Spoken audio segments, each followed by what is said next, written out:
So let's move on to the last thing we want to discuss here: the pros and cons of Erik ten Hag. I think now, before the FA Cup final, Erik ten Hag didn't have much of a case. People were like, he should be sacked. Yeah. But after the FA Cup final, and not just the FA Cup final win, but the way at which Manchester United went about doing it, Exactly. the zeal from the players and the likes. Now people are beginning to say, let's give this man one more year. So people are saying, come, he doesn't have anything to offer us, let him go. So we want to look at the pros and cons of keeping Erik ten Hag. What are the positive, what are the negative of keeping Erik ten Hag? So let's look at the positives. What do Manchester United stand to gain if they keep Erik ten Hag? More trophies. More trophies. Yeah. Yeah. I believe that he's a good head coach, maybe not a good manager. So he needs a system around him. Yeah. And I think Manchester United, they are building this system. You will see it from how disastrous our transfer is. He's not that efficient, overpaying, and the likes. Now, I know it's not his fault, but at the same time, he's not like someone like Ferguson that will tell you, oh, you don't get this guy, get me this. Oh, or I need Babatov at all costs, like Ferguson did then. Yeah. I need Babatov at all costs. Okay, can you just give this player Campbell to them? Let's get Babatov. Yeah. You understand? But he's not someone like that. He just said them, I need this player. They get him for him. Yeah. He's not involved in the negotiation. I wish most coach like Pep Guardiola does do a lot of the time. And also, apart from trophy, he has a good pattern of play. The problem is, but we're not seeing it. Yeah, we are not, because the problem is that the players play when they think it is necessary. I don't think the player understand him. I don't think the player understand. Maybe the donation. People get it wrong also with me when I speak with people, foreigners, and when I'm trying to speak too fast, they tend not to hear me. So what I do is just slow down and talk really very slow. So I believe that if ten Hag can get the communication better, or the assistant can just do a good job by communicating it, the structure to the players, they can do well. The FA Cup final is not the case, but I believe that when you look at throughout the season, there's this particular pattern. First 10 minutes, you will notice that first 15 minutes. The pattern, you like. But after that, they just lose concentration, lose everything. So I think that Manchester United should bring in people, psychologists, thank you, that can easily help them to get the best out of this player. And some players have to leave. With that, he can stay. There's no that's the only good part about Erik. Okay, so I think I agree with you on the front of the trophies, because not necessarily the big trophies, but I just feel there's some managers that have just this luck of winning things. I believe it's a luck, because you can look at the season that Manchester United had to end up that terrible season winning the FA Cup.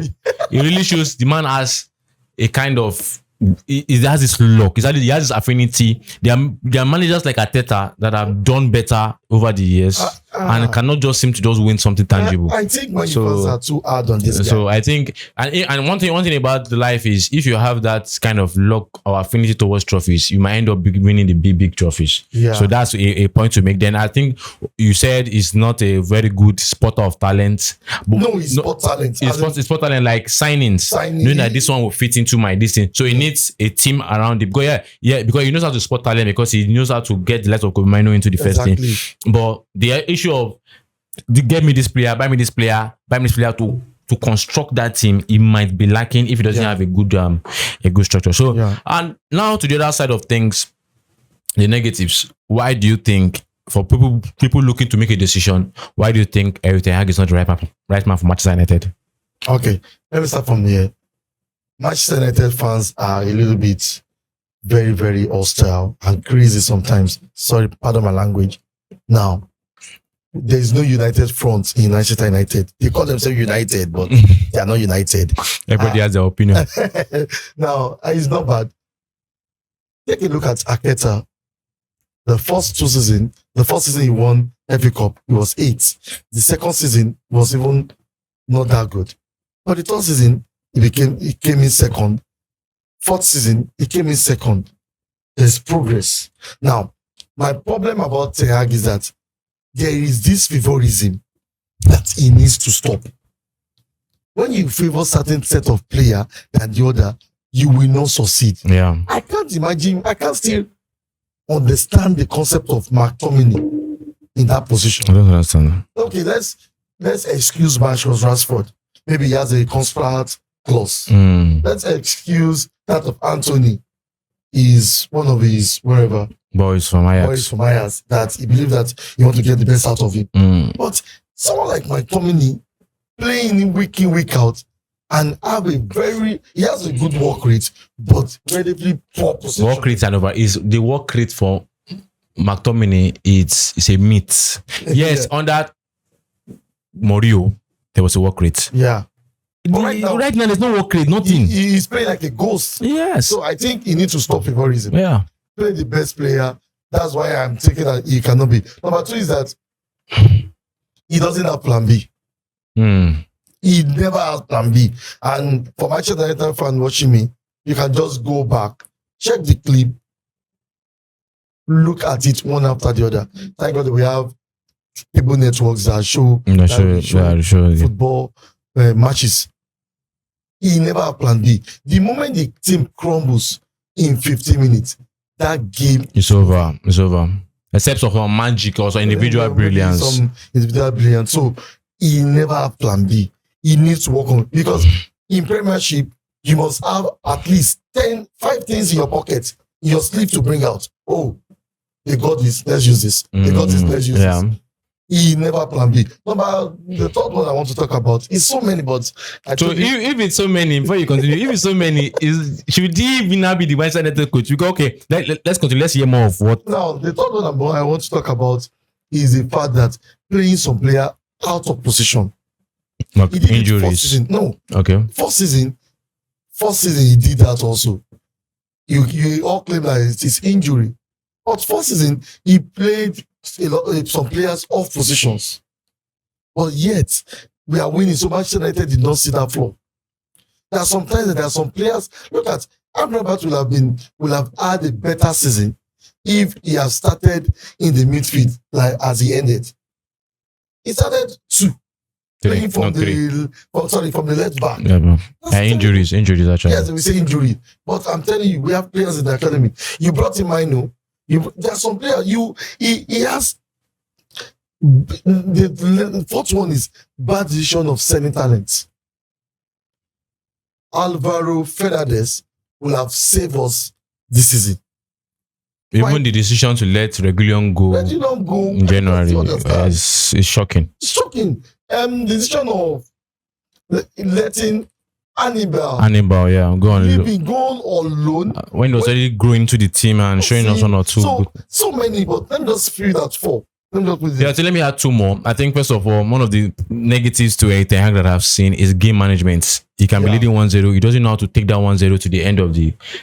And his subs are sometimes over terrible, even over terrible. Like there's a standard I can say master manageable. This is over terrible. Some of the subs he makes or substitutes he makes in games, you'll be like and most times the team crumbles after making those subs. Like imagine taking out Garnacho and Bueno against Coventry. You make some subs that you just look at that. Why you resting players? You already out of the Champions League. You are not playing any Europa tournament. You only have 1 game per week most times. Why you resting players? Sometimes you remove oil and be like, leave this guy there. It's something like a striker that wants him to build his confidence to look for goals. You can't be giving him. So I just think all in all, at the moment we are recording this, are you still in favor of keeping Erik Ten Hag? Yes. Not as much that I believe that. Check it out.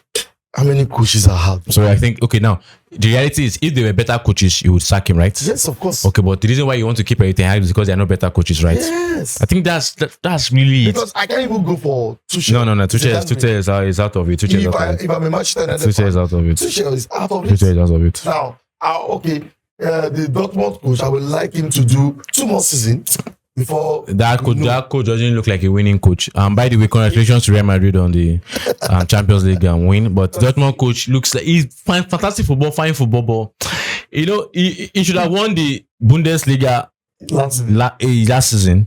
He didn't win it because they on the last day he fumbled, and it took Dortmund to.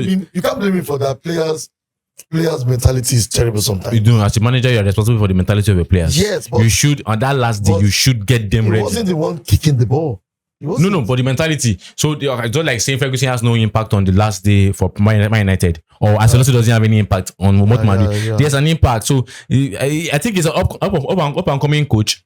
Let him keep doing the good work. Maybe 2-3 years. Yeah, 2-3 years. Yeah. I don't want to be like. I don't want to be a team like Arsenal or Chelsea going for Bayern Munich. Or going for young coaches and thinking that they are going to jump immediately. I hope they succeed, but there is doom ahead. So thank you very much, guys, for sticking with us. We had an amazing time going through a few of these football topics. So thank you very much for sticking with us. And as usual, if you like this episode, please don't forget to like, subscribe, and share. And also, if you're a fan of audio content, our podcast is scattered around Apple Podcasts. Now, Google Podcast is out of it, so you can just see our podcast now on Apple Podcasts and Spotify. And also, our social media platforms are active. You can just send us a message, comment on our post. Do have a nice day, and thank you very much. Bye.